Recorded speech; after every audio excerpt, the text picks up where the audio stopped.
Good evening. I'm Ed Murrow. The name of the program is Person to Person. It's all live, there's no film. Tonight we'll be going first to Weston, Connecticut, where photographer Milton Green, his wife, and their friend and house guest Marilyn Monroe will be waiting for us. Then we'll come back to the city for a visit with the conductor Sir Thomas Beecham and Lady Beecham. We'll be ready in exactly 20 seconds.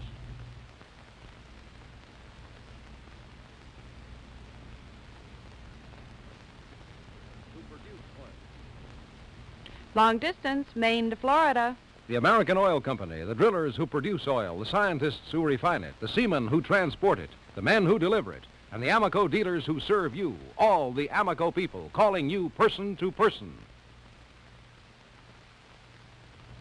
Milton Green is a photographer. For years, millions of us have seen his pictures on the covers of Look, Life, Vogue, and others. And inside, his pictures have been illustrating advertisements. But few people outside magazine and advertising offices ever heard of Milton Green until he became vice president of Marilyn Monroe Productions, Incorporated. Milton, who is 33, his wife and their year-old son, live in this 150-year-old home in Weston, Connecticut. It's about an hour's drive from his studio in Manhattan. It used to be a barn and a stable, but Milton and his friends have been converting it. He added a garage and that studio you see there at the left. It's here on 11 acres and 16 rooms that Marilyn Monroe has been spending some of her time since she came to New York. Evening, Milton. Hello, Milton. Ed, hello. How are you? Fine, thank you. And you? Good. What are you doing there? Well, we're just going over some pictures. Tell me, what part of the house are we in now, Milton? This is the studio. And where is Mrs. Green and Marilyn? They're in the kitchen right now. Well, we can go in and meet them in a minute, I imagine. All right. While we have you in the studio, could we take a better look at it? Yes. We have the camera and some posters. I gather those pictures on the wall must be your work, aren't they? Yes. Let's see, that one would be Janet Leigh and Tony Curtis, wouldn't it? That's right. And the next one over, Grace Kelly? Yes. Oh, and that's Janet Leigh alone, isn't it? That's right. And Ava Gardner? Right. Debbie Reynolds and Eddie Fisher? That's right. And Audrey Hepburn? That's it. And those are all covers of yours, aren't they? Yes. Do you have any more pictures about, Milton? Yes, we have some over here. We have some pictures here of my son, Josh. Mm-hmm. And, how old is he, Milton? well, Josh is 1 year. Uh-huh. And then right above Josh is Jimmy Durante. Oh, wonderful. And then is Dorothy and Dick Rogers. Yes. Oh, that's wonderful of them. Thank you. And then Marlena Dietrich. Oh, I like that. And then we have Jay Cantor's Judy and Amy Cantor's Amy Cantor. Mm-hmm. Yes. And then this one... oh, yes. That's Marilyn Monroe, isn't it? That's right. Tell me, how many of your photographs of Marilyn have been on magazine covers, Milton? Only one. Uh-huh. Was it difficult to take that one? Do you have any trouble with it? No, that was done with 2 or 3 photo floods and the Rolleiflex in Look office in California. Uh-huh. And what does she think of it?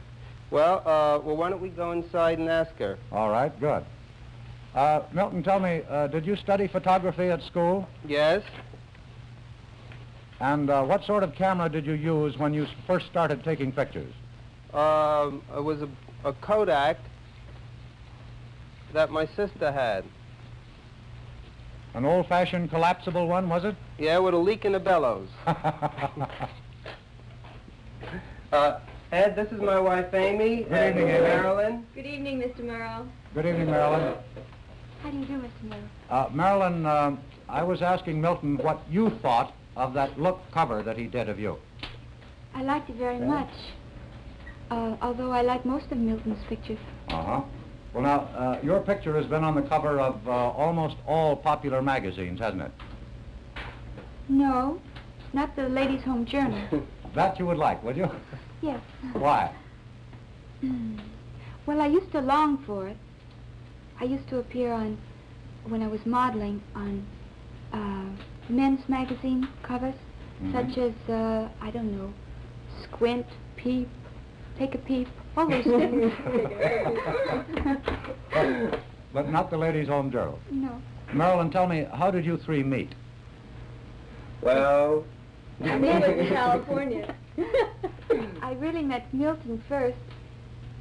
I was working on a set in Hollywood, and one of the look writers came over to the set one day and asked me if I'd like to look at some pictures in a portfolio, and I said yes, I'd like to.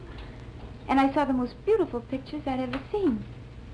And I said I'd like for this photographer to photograph me.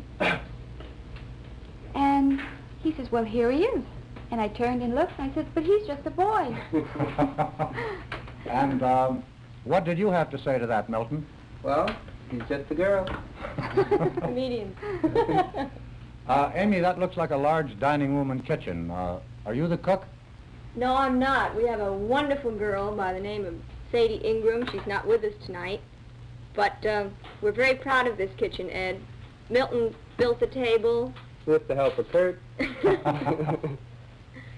Amy, tell me, does Marilyn know her way around the kitchen? Is she very much help around the house? Well, yes, she is. She's sort of an ideal guest. She's not trouble to anyone, and she picks up after herself, and she's just fine. You don't even know she's around. Does she make her own bed Yes, she does, and she helps me with the baby to bathe him. and cleans her own Feed 'em. room? Yes, she does. Uh-huh. Has she ever come in handy as a babysitter? Well, that's it. On quite a number of occasions. Yes, Christmas Eve and New Year's Eve. Milton, about this matter of Monroe Productions. Yes. Have you and the president of the company had any offers yet? Excuse me, why don't we go into a more comfortable room? All right.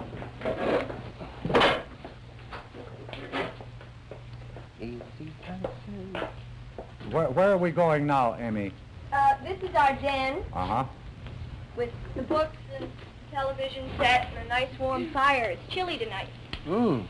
Oh, Milton, I was asking you just before you moved about Monroe Productions. Yes. Have you and the president had any offers yet? Oop, there's a telephone ad. That's another offer. Yes, we've had quite a few, Ed.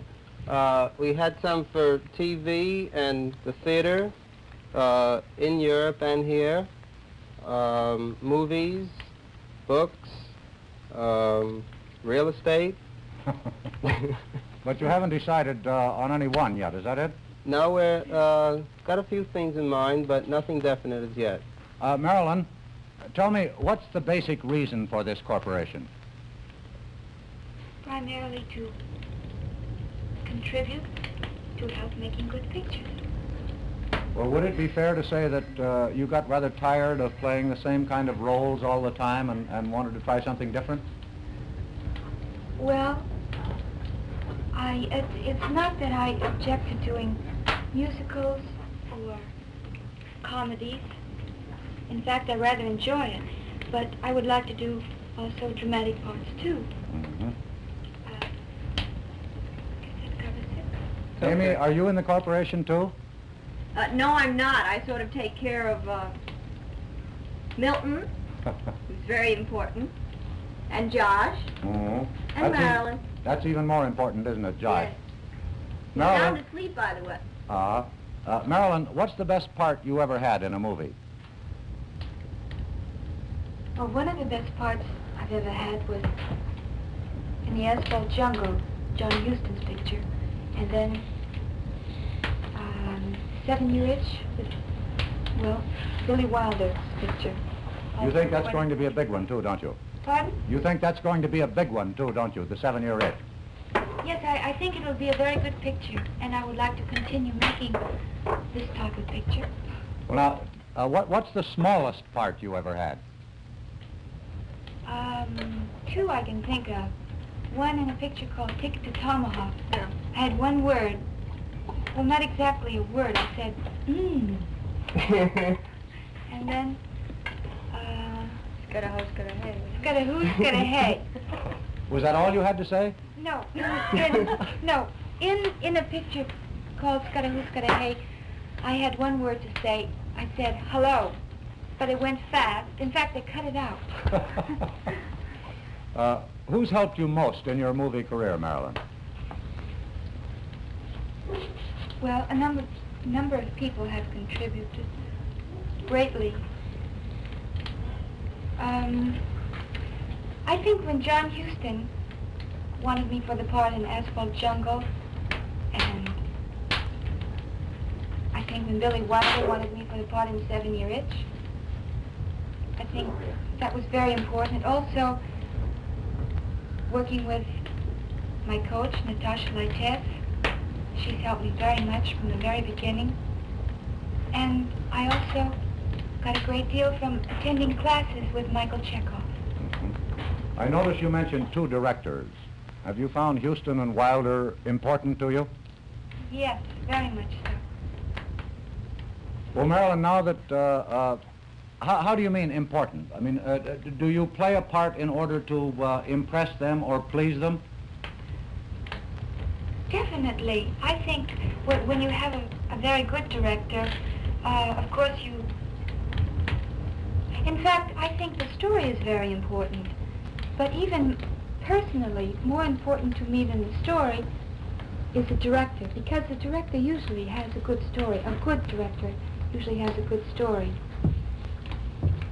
A director, I think, can contribute a lot, because when you feel that when you're acting and the director is with you and not just sitting by as just as the audience. Yes. But he's really with you every moment, everything you do. I think it's very important. It has been to me. Well, Marilyn, now that you're a New Yorker, how do you like this city anyway? Oh, I love it. Everyone's very friendly, and it's a very optimistic, friendly city.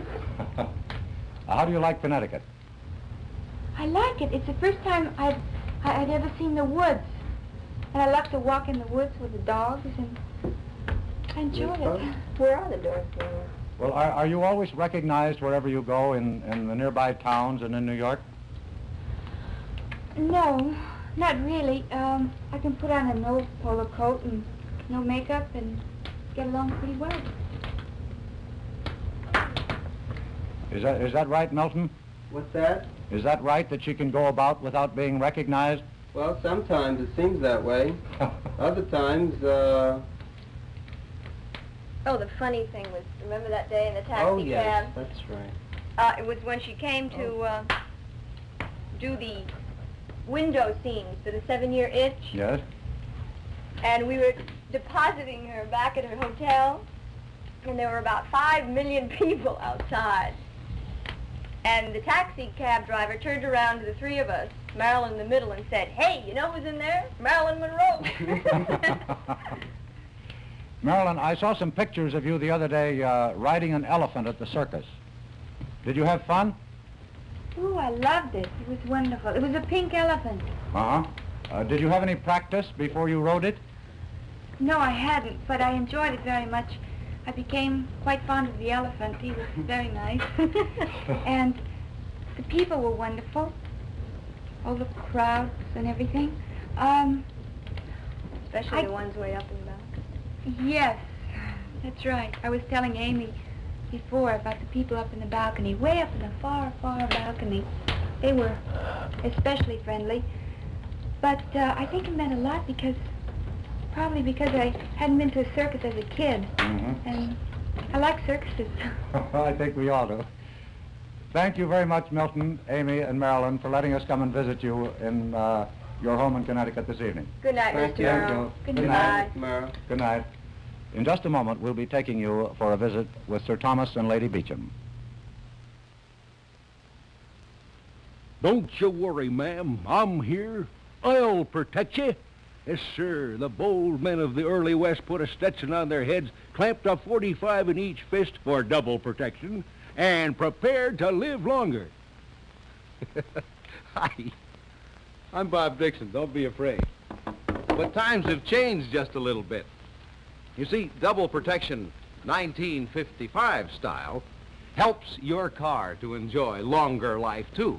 Now, modern double protection Comes in cans like this, labeled Permalube Motor Oil. That's the name of the famous double-duty motor oil that cleans your engine as it lubricates it. Now, you know, it's just plain natural that engine parts last longer if they're kept free of dirt and gritty dust. Those steely hard particles can actually gash smooth metal parts. And that's an extra service that Permalube Motor Oil provides. You see, your engine is fully protected with a smooth, fast-flowing film of the finest oil. And at the same time, gritty dust is kept away from fast-moving parts. So stop in at your Amoco station and get Permalube Motor Oil. Now, you know what else you can get? 5 varieties of wonderful, colorful flower seeds free. That's right, 5 packets of the finest flower seeds free for a Permalube Motor Oil change or an Amoco-approved lubrication job. So stop in and get your flower seeds first thing tomorrow morning, won't you? And now here's Ed Murrow. Sir Thomas Beecham started taking piano lessons when he was 5 years old. What's more, he asked to take them. But as it turned out, this was a very happy request. For Sir Thomas has given the world many great moments of fine music in his more than half-century of conducting symphony orchestras. Since 1945, he has been the conductor of Britain's Royal Philharmonic, but he is no stranger to American audiences either. Sir Thomas, as a matter of fact, has been in Texas as guest conductor of the Houston Symphony. He and Lady Beecham, a talented concert pianist, are now staying at their New York suite here in the Savoy Plaza Hotel, resting up before heading home. Good evening, Sir Thomas.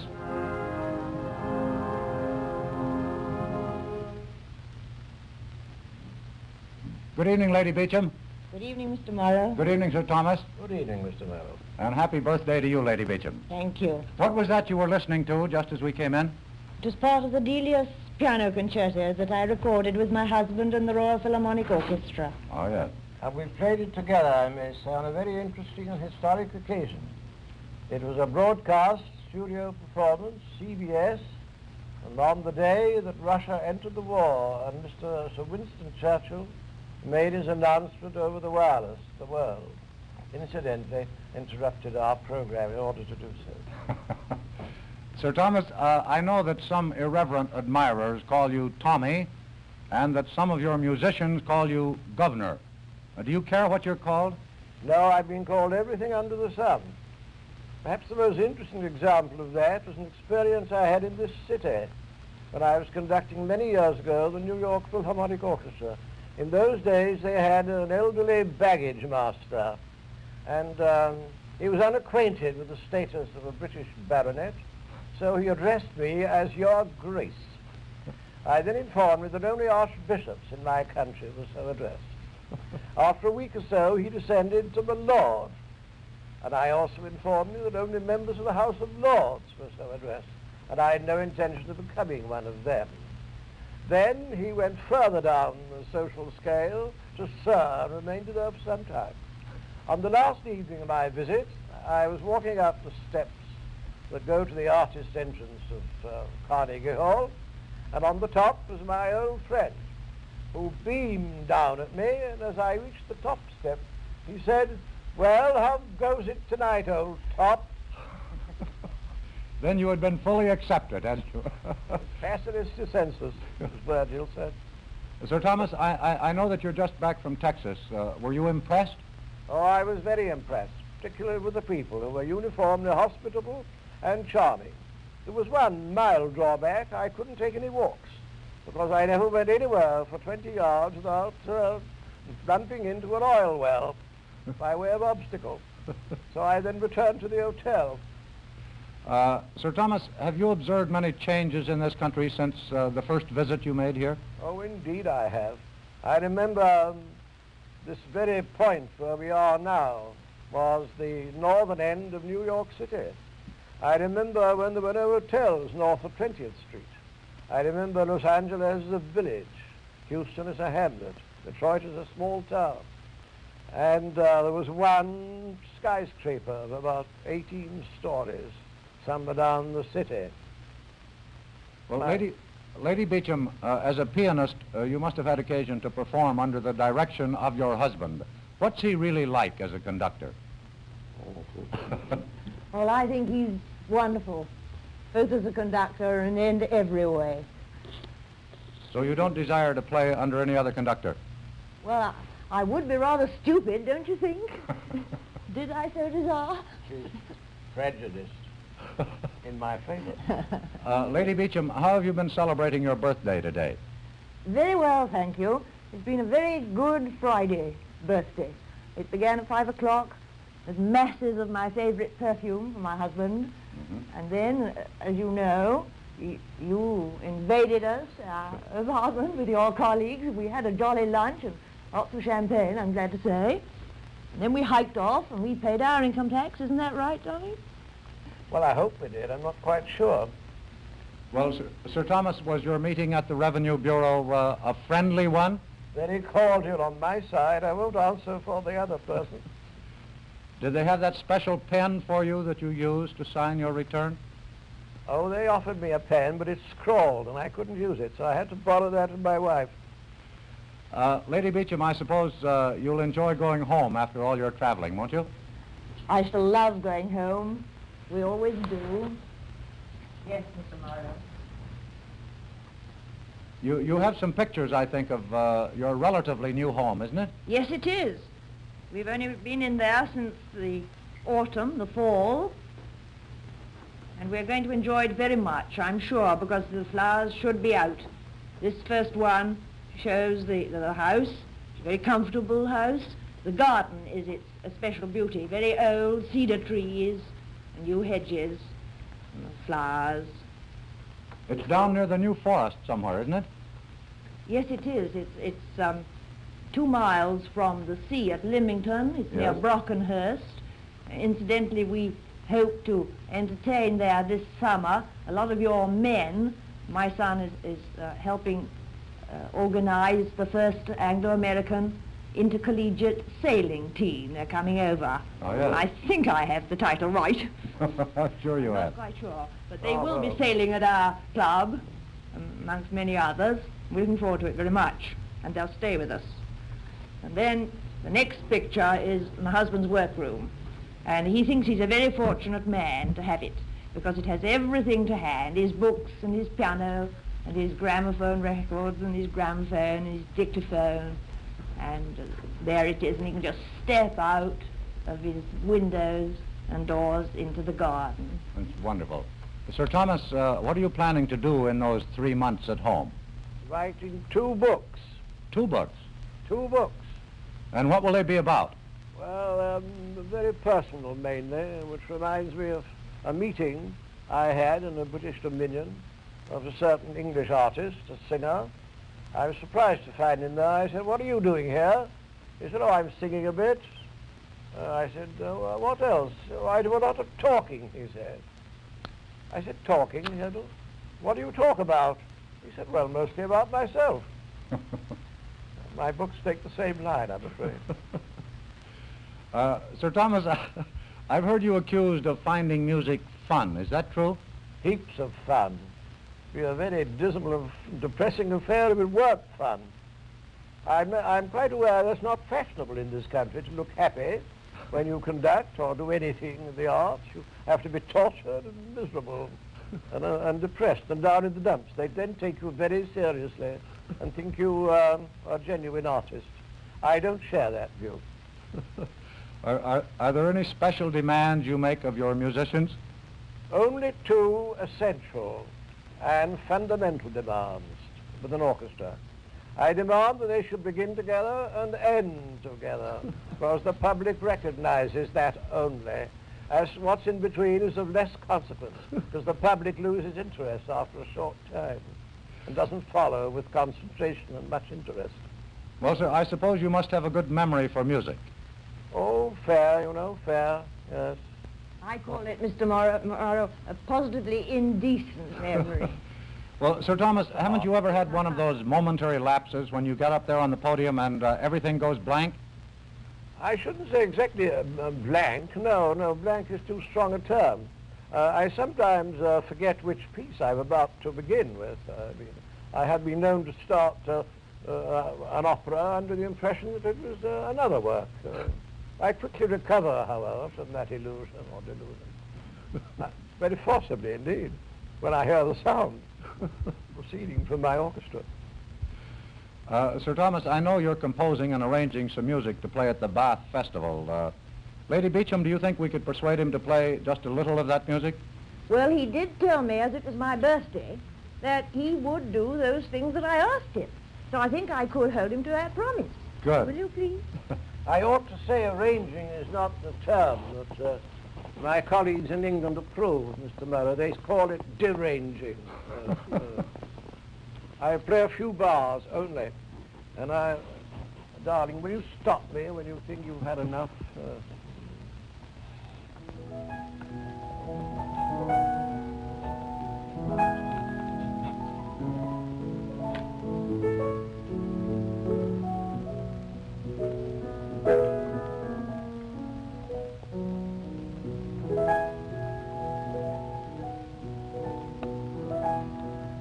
Now I think I have to stop you. Not that I so want. Well, I've come to a full close. Coincides very happily with your request, darling. Sir Thomas, what about the influence of radio, television, and the movies on music? Absolutely devastating. Generally speaking, of course. Of course, I don't include such occasions as this, Mr. Murray. Well, you sound rather pessimistic in general about the impact of these mass media on music. Not really pessimistic. But the most distinguished people in the world today once addressed me in these words: "You are the most cheerful pessimist I've ever known." It's a very happy combination. Yes, I do indeed. You still think life is something of a comedy in general? Well, it must be so. One can't take it very seriously after all, considering what's been going on for thousands of years of an incredibly foolish nature. There's been too much of it to be tragic. Thank you very much indeed, Sir Thomas Beecham and Lady Beecham, for letting us come and visit you. I hope you have a nice flight, or are you going by ship? Oh, we're flying. Well, I hope you have a nice flight, and thank you very much for letting us come and visit you this evening. Well, thank you for asking. Good night. Good night. Good night, Lady Good night. Beecham. Good night, sir. We'll be back in a moment. You know, it's an important fact that expert sports car and racing car owners like these use Amoco gas. Now, that's because it's a clear gas, all pure, highly refined petroleum that can't possibly gunk up an engine with metallic deposits. Metallic deposits pre-ignite the gas, cut down engine efficiency. And that's why it's smart to use Amoco gas all the way. And now here's Ed Murrow. Those are some of the people who made tonight's program possible.